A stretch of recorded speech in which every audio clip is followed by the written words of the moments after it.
श्रुति अपने बचपन की फ्रेंड दीपा से पहली बार मिलने उसके घर आई हुई है। पहली बार से मेरा मतलब है कि दीपा की शादी होने के बाद पहली बार वो दोनों हॉल में बैठी बातें कर रही हैं। और बता, क्या हालचाल है? कैसे है तेरे ससुराल वाले? और तेरी सास तुझे तंग तो नहीं करती?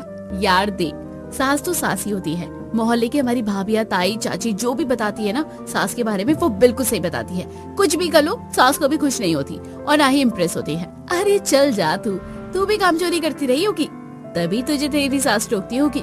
तू उसे बुरा कहती है। तू देख ना, मैं अपनी सास के साथ कितने अच्छे से रहूंगी और मैं अपनी सास को हमेशा खुश रखूंगी। जो भी हमें पहली बार साथ में देखेगा वो यही समझेगा कि हम दोनों माँ बेटी है। बेटा, मैं भी शादी से पहले यही सोचती थी, लेकिन जब मैं ससुराल गई और सास के साथ रही तब पता चला कि सास एक अलग प्रकार की प्रजाति है, जिसे खुश करना मतलब भैंस के आगे बीन बजाना है। चल ठीक है, अब मैं जा रही हूँ, तुझसे बाद में मिलती हूँ। मेरी बहन का मैसेज आया है, मेरे ससुराल से मेरी शादी का जोड़ा आया है। देखो तो सही कैसा है। कुछ दिनों बाद श्रुति की शादी राज से होने वाली है। शायद इसीलिए वो दीपा से मिलने के बहाने सास कैसी होती है ये जानने आई थी। कुछ दिनों बाद राज से शादी करके श्रुति उसके साथ विदा होकर अपने ससुराल चली जाती है, जहाँ उसकी बड़ी ही गर्मजोशी और खुशनुमा तरीके से स्वागत और गृह प्रवेश होता है। और फिर शाम को मुंह दिखाई की रस्म के बाद अगले दिन श्रुति की पहली रसोई होती है, जिसमें वो दाल मखनी, शाही पनीर, रोटी और खीर बनाती है और हॉल में बैठे अपने पति, सास, ससुर और दोनों नंदों को सर्व करती है। उसकी सास सरिता पहला ही कौर सब्जी रोटी खाती है और कहती है, बहू, सब्जी में नमक बहुत ज्यादा है। तुझे खाना बनाना नहीं आता? इतना नमक डालते हैं सब्जी में। मायके में खाना नहीं बनाया क्या? और ऐसा खाना बनाकर खिलाएगी हमें बीमार करेगी क्या? अरे भगवान, शांत हो जाओ। हमारी बहू की पहली रसोई है तो शायद घबराहट हो गई होगी, इसीलिए थोड़ा नमक ज्यादा हो गया। चुपचाप खा लो। सब लोग खाना खाते हैं और श्रुति को शगुन देते हैं। सबको खाना खिलाकर श्रुति अपने कमरे में चली जाती है और बेड पर उदास होकर बैठ जाती है अपनी सास की बातों की वजह से। तभी वहां उसका पति राज आता है और उसके चेहरे पर उदासी देखकर कहता है, क्या हो गया? तुम उदास क्यों हो श्रुति? पूछ तो ऐसे रहे हो जैसे तुमने मम्मी जी की बातें नहीं सुनी। उन्होंने पहली रसोई में मुझे डांटना शुरू कर दिया। बस इतनी सी बात से तुम बुरा मान गई? अरे तुम्हारी मम्मी भी तो तुम्हें डांटती होंगी, तो क्या तुम भी उनकी बातों को बुरा मानती थी? देखो, मैं तुम्हें पहले ही बता रहा हूँ, वो जुबान की कड़वी हो सकती हैं, लेकिन दिल की बहुत अच्छी हैं। लगता है मेरी फ्रेंड सही बोलती थी। अगर मैं अपनी सास को खुश नहीं कर पाई तो मेरा क्या होगा यहाँ पर? श्रुति, अब तुम ज्यादा मत सोचो और सो जाओ। सच में तुम्हारी सास बहुत अच्छी है। राज के समझाने पर श्रुति सो जाती है। अगली सुबह श्रुति उठकर पूरे घर और किचन में झाड़ू पोछा लगाकर किचन में जाकर एक हाथ में फोन पकड़े अपनी फ्रेंड दीपा से बात करती हुई चाय बनाकर ट्रे में रखती है। वो ट्रे उठाती ही है कि ट्रे उसे छूट जाता है। फर्श पर चाय के कप और ट्रे गिरने की आवाज सुनकर उसकी सास किचन में दौड़ी चली आती है। सत्यानाश, एक भी काम ढंग से नहीं करती, ध्यान का रहता है तुम्हारा। तभी सरिता देखती है कि श्रुति ने एक हाथ में फोन पकड़ा हुआ है और वो सारी बात समझ जाती है। मैं सबको कहती हूँ कि फोन को एक तरफ रखकर काम क्या करो, लेकिन फोन में न जाने कौन सी मिठाई मिलती है जो हाथ से छूटता ही नहीं। देख कितना नुकसान हो गया। अभी तो तूने पोछा लगाया था, अब फिर से लगाना पड़ेगा। तेरा ही काम बड़ा है। श्रुति फोन एक तरफ रखकर ट्रे में टूटे हुए कप उठाने लगती है। मम्मी जी, ट्रे गलती से छूट गया, मैं अभी साफ कर देती हूँ। सरिता किचन में चली जाती है और श्रुति गीले कपड़े से फर्श पर पड़ी चाय साफ करने लगती है। आज दूसरा ही दिन है और दूसरी बार मेरी सास ने मुझे डांट दिया। चल बेटा श्रुति, कमर कस ले और अपने कानों को मजबूत कर ले, ससुराल में अपनी सास की डांट और ताने सुनने के लिए। श्रुति टूटे कप उठाकर और फर्श साफ करके एक बार फिर से चाय बनाने लगती है। और फिर रात के डिनर के लिए जब श्रुति किचन में खाना बना रही होती है तब फिर से उसकी सास किचन में आती है और फर्श में चाय के दाग देखती है। अरे बहू, ये क्या है? जब यहाँ पर चाय गिर गई थी तो अच्छे से डिटर्जेंट डालकर पोछा लगाना था ना। पूरा फर्श चिपचिप हो रहा है और ये कैसे बेसरो जैसा काम करती है। थोड़ा ध्यान से काम किया कर, ध्यान का रहता है तेरा। मम्मी जी, मैंने करा तो था ध्यान से, अब कितना ध्यान से करूं? सरिता बाथरूम जाकर एक कप पानी में डिटर्जेंट घोल कर लाती है और कपड़े से किचन की फर्श अच्छे से साफ करती है। इतना ध्यान से ताकि दोबारा एक ही काम को ना करना पड़े। तो इस तरह अपनी सास की डांट सुनते हुए श्रुति के दिन ससुराल में बीतने लगते हैं। उसका पति राज ऑफिस चला जाता है। दोनों नंदे नव्या और रानी कॉलेज चली जाती हैं और उसके ससुर बसंत भी रिश्तेदारी में घूमते रहते हैं। घर में अकेली बचती है दोनों सास बहुएं। अपनी हर छोटी गलती में अपनी सास की टोका टोकी और डांट से दुखी होकर श्रुति शांत ही रहती है। एक दिन श्रुति अपने कमरे में उदास बैठी थी, तभी कॉलेज से उसकी दोनों नन्हे घर आती हैं और सीधे उसके कमरे में पहुंचती हैं। भाभी, आप तो घर पर अकेले बोर हो जाती होगी। भैया ऑफिस चले जाते हैं, हम दोनों बहनें भी कॉलेज चली जाती हैं, पापा भी यहाँ वहाँ घूमते रहते हैं। इतने दिनों में तो आप मम्मी का मिजाज समझ गई होगी। आप एक काम क्यों नहीं करती, हमारे मोहल्ले का किटी पार्टी ग्रुप ज्वाइन कर लो, जिसमें मोहल्ले की सभी भाभियां ऐड है। इस तरह मोहल्ले की भाभियों से आपकी जान पहचान भी हो जाएगी और आपका मन भी लगा रहेगा। मम्मी जी मुझे घर से बाहर खड़े तक नहीं होने देती हैं, तो किटी पार्टी में कहाँ से जाने देगी। आज ही मोहल्ले की एक बहू आई थी, मम्मी जी ने मुझे उसके साथ बाहर खड़े तक नहीं होने दिया। भाभी, आप गलत समझ रही हो, हमारी मम्मी वैसी तो बहुत अच्छी है। हाँ, वो बात है कि टोकती ज्यादा है, लेकिन वो अच्छे के लिए बोलती है। और हाँ, आप उनकी टेंशन मत लो, आप तो ग्रुप ज्वाइन करो। एक दो बार बोलने से तो हम परमिशन दिलवा ही देंगे मम्मी से आपको किटी पार्टी में जाने की। रानी अपने फोन से श्रुति को मोहल्ले की भाभियों का बना किटी पार्टी का व्हाट्सएप ग्रुप ज्वाइन करवा देती है। तभी रानी ग्रुप में एक मैसेज पढ़ती है और कहती है, भाभी चलो हमारे साथ, आज ही आपको मम्मी जी से पार्टी में जाने की परमिशन दिलवाते हैं। वो दोनों उसे हॉल में बैठी माला जप रही सरिता के पास ले जाती हैं और कहती हैं, मम्मी आज ना कुंती भाभी के यहाँ किटी पार्टी है, तो क्या भाभी वहाँ जा सकती है। नहीं नहीं, मेरी बहू आ नहीं जाएगी। किटी पार्टी में मोहल्ले की सब चुगलखोर बहुएं इकट्ठा होती है, मैं अपनी बहू को उनके पास क्यों भेजूं? घर में काम कम है क्या जो बहू को वहाँ जाना है। वो दोनों मुंह बनाकर वापस श्रुति के कमरे में आ जाती हैं। वैसे मुझे पहले से ही पता था कि मम्मी जी मुझे वहाँ जाने की परमिशन नहीं देगी, लेकिन आप दोनों ने मेरे लिए कुछ करने की कोशिश की, मुझे बहुत अच्छा लगा। आप दोनों मेरी प्यारी नंदे हो। श्रुति को ससुराल आए हुए कुछ दिन हो गए थे, लेकिन अपनी सास के कड़क मिजाज की वजह से वो मोहल्ले की किसी भी औरत से घुल मिल नहीं पाई थी, यहाँ तक कि अपनी पड़ोसिनों से भी नहीं। एक दिन जब वो अपने कमरे में घर के बाहर झाड़ू लगा रही थी, तभी उसके घर के सामने रहने वाली सपना अपने घर के सामने झाड़ू लगाते हुए उसे देखती है और कहती है, श्रुति, तुम तो घर के बाहर कभी नहीं दिखती हो, क्या तुम्हारी सास तुम्हें कैद करके रखती है क्या, या भैया तुम्हें लॉक करके ऑफिस चले जाते हैं। नहीं नहीं, ऐसा तो नहीं है, बस घर का काम ही करती रहती हूँ। काम इतना ज्यादा हो जाता है कि घर से बाहर निकलने का टाइम ही नहीं मिलता। सपना की बात का जवाब देकर श्रुति झाड़ू लगाकर घर के अंदर चली जाती है। इतने दिनों में पहली बार श्रुति ने अपने ससुराल के मोहल्ले की किसी औरत से बात की थी। उसी दिन श्रुति छत पर जब गीले कपड़े सुखाने को डाल रही थी, तभी देखती है कि सपना अपने घर की छत पर रखे फूलों के गमलों में पानी डाल रही है। तभी उसके हाथ से गिरकर एक गमला टूट जाता है। तभी वहां उसकी सास बिंदिया आती है और उसे डांटने या गुस्सा करने की बजाय कहती है, बहू, काम करते वक्त ध्यान कहाँ रहता है तुम्हारा, गिर गया ना गमला, दिखाओ अपना पैर, तुम्हें चोट तो नहीं लगी ना। बोलते हुए बिंदिया सपना का पैर देखने लगती है। मुझे चोट नहीं लगी मम्मी जी, लेकिन मेरी वजह से गमले को नुकसान हो गया। गमला टूट गया तो नहीं आ जाएगा बहू, लेकिन अगर तुम्हारे पैर में चोट लग जाती तो मुझे बहुत तकलीफ होती। अगली बार से ध्यान रखना। काश मेरी सास भी सपना की सास की तरह होती। अगर मेरे हाथ से कुछ नुकसान हो गया होता तो मेरी सास मेरे हाथ से न जाने क्या करती, लेकिन सपना की सास को देखो, उसे प्यार से समझा रही है। उसे टूटी हुई चीज की नहीं बल्कि अपनी बहू की फिक्र है। सोचती हुई श्रुति सूखे कपड़े डालकर छत से नीचे उतर कर आती है। उस दिन के बाद श्रुति जब भी छत पर जाती या घर के बाहर झाड़ू लगा रही होती तो उसका ध्यान सिर्फ सपना पर ही जाता।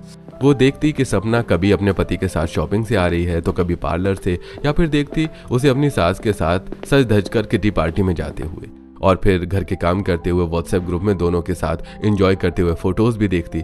हॉल में झाड़ू लगाती हुई एक हाथ से मैसेज टाइप करते हुए श्रुति सोचती है, काश मेरी सास भी सपना की सास की तरह अपने साथ किटी पार्टी में मुझे ले जाती, तो हम दोनों सास बहू मिलकर कितना एंजॉय करते। श्रुति सपना के हर एक फोटो में कुछ न कुछ कमेंट करती रहती और सपना भी उसका रिप्लाई करती। इस तरह श्रुति और सपना एक दूसरे की अच्छी दोस्त तो नहीं, लेकिन दोस्त बन गई थी। एक शाम श्रुति बालकनी से सूखे कपड़े उठा रही थी, तभी वहां गीले कपड़े डालने सपना आती है। सपना, तुम इस वक्त छत पर गीले कपड़े डालने आई हो? हाँ, वो क्या है ना कि कल रात में अपनी सास के साथ किटी पार्टी में गई थी, तो घर आने में देर हो गई, फिर सुबह देर से नींद खुली, तो सारे काम देर से हो गए हैं आज। एक तुम्हारी सास है जिनके साथ तुम किटी पार्टी भी जा सकती हो, और एक मेरी सास है जो ना जाने मुझे अकेले घर से बाहर क्यों नहीं जाने देती और ना ही खुद मुझे कहीं लेकर जाती है। तभी वहां बिंदिया आती है और कहती है, श्रुति बहू, अगर तुम्हें तुम्हारी सास कहीं नहीं ले जाती तो तुम मेरे साथ एलेंटा मॉल चलो, वहाँ सेल लगी है, मैं अपनी बहू को शॉपिंग के लिए ले जा रही हूँ वहाँ। ठीक है, मैं मम्मी जी से पूछती हूँ, फिर आपको बताती हूँ। बहू इतनी सी बात के लिए किसी से क्या पूछना, तुम चलो हमारे साथ, वैसे भी कपड़ों की जरूरत रहती होगी और आजकल हर दिन नया फैशन आता है, बहुओं के पास तो लेटेस्ट फैशन का कलेक्शन होना ही चाहिए।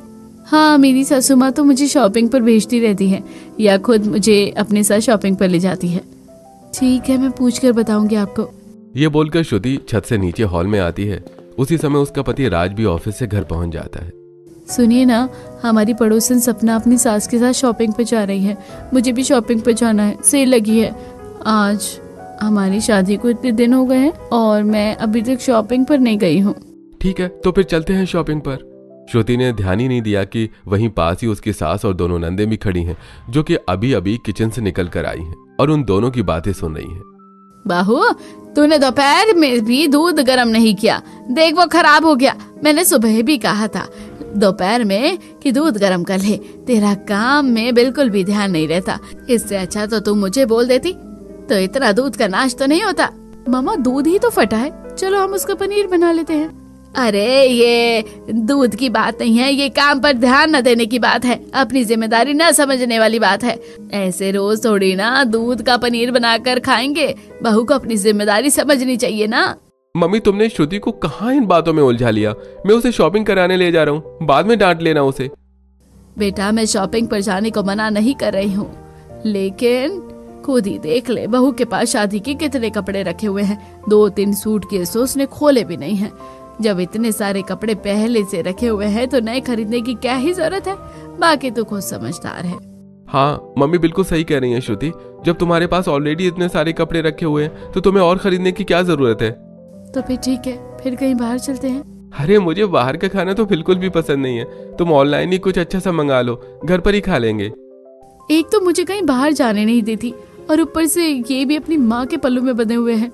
मेरी सास से तो अच्छी पड़ोसन की सास है, कितना प्यार करती है उसे। सोचते हुए श्रुति अपने कमरे में चली जाती है। कुछ दिनों बाद श्रुति शाम के समय छत में सूख रहे कपड़े उठा रही थी, तभी वहां उसकी सास अपने बालों में तेल लगाती हुई आती है और श्रुति के रूखे बाल देखकर कहती है, बहू तुम्हारे बाल कितने रूखे हैं, तुम अपने बालों की अच्छे से देखभाल नहीं करती हो क्या? लगता है, आओ मैं तुम्हारे बालों में तेल लगा देती हूँ। सरिता श्रुति को अपने आगे बैठाकर उसकी चोटी खोलकर उसके बालों में तेल लगाने लगती है। तभी श्रुति देखती है सपना को उसकी सास के साथ पार्लर से घर वापस आते हुए। दोनों सास बहू कितने अच्छे से मिलकर रहती है ना, साइकिल के 2 पहियों की तरह। सपना की सास उसे पार्लर लेकर जाती है, शॉपिंग भी करवाती है, और एक मेरी सास है जो खुद मुझे कहीं लेकर नहीं जाती और ना मुझे जाने देती। और कहीं मैं पार्लर जाने का बोल दूं ना तो इसलिए शायद खुद मेरे बालों में तेल लगा रही है। काश पड़ोसन की सास मेरी सास होती। कुछ ही देर में सरिता श्रुति के बालों में तेल लगा देती है। बहू, लग गया तुम्हारे बालों में तेल, अब जाकर बढ़िया सा डिनर रेडी कर दो, और हाँ, ध्यान फोन पर नहीं, ध्यान खाने पर देना। श्रुति उठकर किचन में जाती है और जैसे ही छीलने के लिए आलू उठाती है वैसे ही उसकी दोनों नंदे वहाँ एक बैग लिए पहुँच जाती है और कहती है, भाभी ये सब छोड़ो और हमारे साथ रीना भाभी के यहाँ किटी पार्टी में चलो।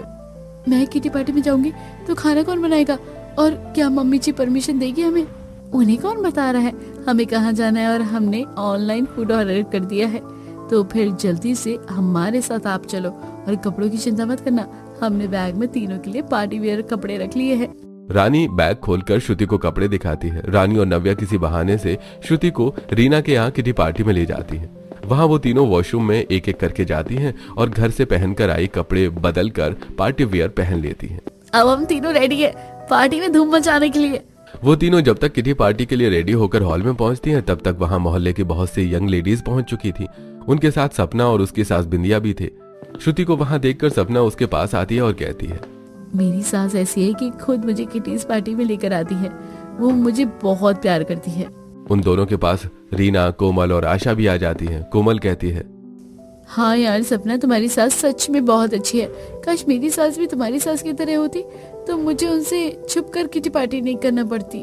हाँ ये बात तो सही है, वो तो मेरी सास सत्संग में लगी हुई है, नहीं तो ये पार्टी मैं कभी ऑर्गेनाइज ना कर पाती। और मेरी सास को लगता है कि मेरी माँ बीमार है और मैं उनसे मिलने के लिए हॉस्पिटल गई हुई हूँ। इसका मतलब मोहल्ले की सभी बहुएं अपनी अपनी सास से परेशान है, सिवाय सपना को छोड़कर।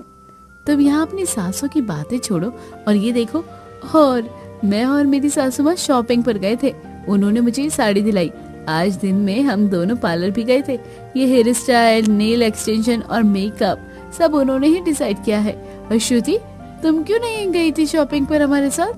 मेरी सास ने मना कर दिया था, मेरा पूरा प्लान कैंसिल कर दिया था उन्होंने।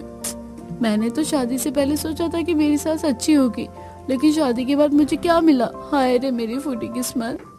किटी पार्टी में एंजॉय करने के बाद श्रुति अपनी दोनों नंद के साथ घर वापस पहुंच जाती है। कुछ दिनों बाद एक दिन श्रुति हॉल में फोन चलाते हुए झाड़ू लगा रही थी, तभी वहां उसकी सास आती है। तब श्रुति कहती है, सपना की सास कितनी अच्छी है, मोहल्ले की सभी बहुएं उसकी तारीफ करती है। बहू जो दिखता है वो होता नहीं, जरूरी नहीं जो हमें दिख रहा हो वो सच हो। कभी कभी हमारी आंखें भी धोखा खा जाती है। ऐसी बात नहीं है मम्मी जी, मैंने खुद अपनी आंखों से देखा है सपना की सास को उसे शॉपिंग पर ले जाते हुए। वरना कुछ सास तो ऐसी होती है जो अपनी बहू को अपने बेटे के साथ बाहर भी नहीं जाने देती। मैं समझ रही हूँ तुम्हारी बात का इशारा, अब तुम्हें सच्चाई दिखानी ही पड़ेगी। तुम खुद अपनी आंखों से देखोगी तब समझोगी।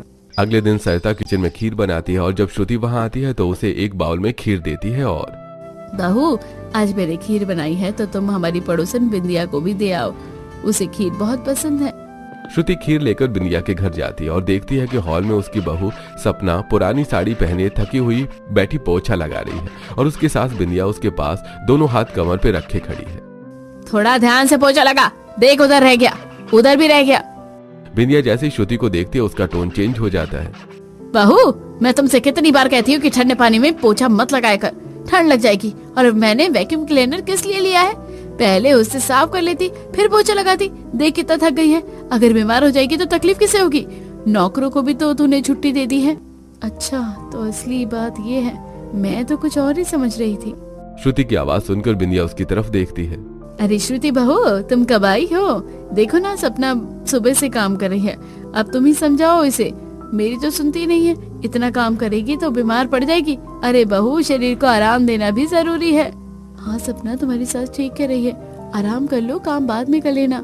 श्रुति सपना को खीर का बाउल देकर घर वापस लौट आती है और मन ही मन सोचती है, अजीब बात है, जब मैं आई तब सपना की सास के बोलने का टोन अलग था और मुझे देखकर उसका टोन एकदम बदल गया। श्रुति काम करने लगती है। फिर एक शाम को श्रुति जब किचन में खाना बना रही थी तभी वहाँ उसकी सास आती है और कहती है, श्रुति बहू, तुम ये सब काम छोड़ो, मैं कर लूंगी। आज बिंदिया के यहाँ किटी पार्टी है, तुम वहाँ चली जाओ। है? आज मम्मी जी इतनी स्वीट कैसे हो गई? श्रुति हाथ का काम छोड़कर अपने रूम में जाती है और फटाफट पार्टी वेयर ड्रेस पहनकर पहुंच जाती है सपना के घर के हॉल में। वहां खड़ी होकर वो उन दोनों की बातें सुनती है। खबरदार अगर तूने किटी पार्टी होस्ट की तो। अरे ये मेरा घर है, कोई बार या क्लब थोड़ी ना है कि तू यहाँ पर भीड़ जमा करेगी। मैं तुझे समझा रही हूँ, खुद से सबको अच्छे से मना कर दे, वरना फिर तू जानती है मुझे।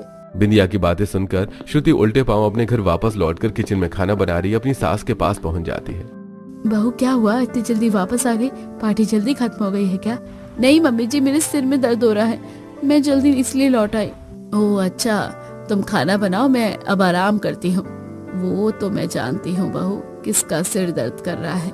ऐसा सोचते हुए सरिता किचन से हॉल में चली जाती है। मैंने जो सपना के घर में सुना और देखा वो सच नहीं हो सकता, लेकिन मेरी सास मुझे जरा भी प्यार नहीं करती, ये जरूर सच है। ये सुनकर कि मेरा सिर दर्द कर रहा है, उन्होंने मुझे ये नहीं कहा कि बहू आराम कर ले, बल्कि मुझे काम देकर खुद आराम करने चली गई। हालांकि मैंने सिर दर्द का बहाना ही बनाया है। सोचती हुई श्रुति डिनर तैयार करके डाइनिंग हॉल में सभी घर वालों को खिलाती है। फिर एक दिन श्रुति जब छत पर गमलों में पानी दे रही थी तभी वो सपना की सास की तेज आवाज सुनती है। सपना, जो जरूरी है वही कर, फालतू जो खर्च करती है इधर उधर, ज्यादा क्यों आना जाना। और एक बात, मोहल्ले में किसी को यह बात नहीं पता चलनी चाहिए कि मैं तुझे सेल में ही शॉपिंग क्यों करवाती हूँ। तभी छत पर सरिता आती है और देखती है श्रुति की ड्राई स्किन और उसके रूखे बाल, और बिना उसे कुछ बोले नीचे चली आती है। और अगली सुबह जब राज ऑफिस जा रहा होता है तभी सरिता उसे हॉल में रोकती है और कहती है, तू देखता नहीं है क्या, बहू के बाल कितने झड़ रहे हैं, डल हो गए हैं और उसकी स्किन कितनी ड्राई हो गई है। तू सिर्फ काम पर ही ध्यान देगा या बहू पर भी? आज ऑफिस की छुट्टी ले और उसे पार्लर ले जा, और आज तुम दोनों बाहर ही खाना खा लेना। और खबरदार, बहू को ये बताया कि मैंने ऐसा करने को कहा है। सरिता के कहने पर शाम को राज श्रुति को सबसे पहले पार्लर ले जाकर उसका स्किन केयर करवाता है और फिर हेयर वॉश, हेयर स्पा और हेयर केयर से जुड़े सभी ट्रीटमेंट भी करवाता है। वो दोनों पार्लर से बाहर निकलते हैं तब राज कहता है, अब हम जब दोनों घर से बाहर हैं तो आज बाहर ही डिनर करते हैं। आज इतना प्यार कैसे? अरे कभी कभी पति को प्यार का एहसास दिला देना चाहिए।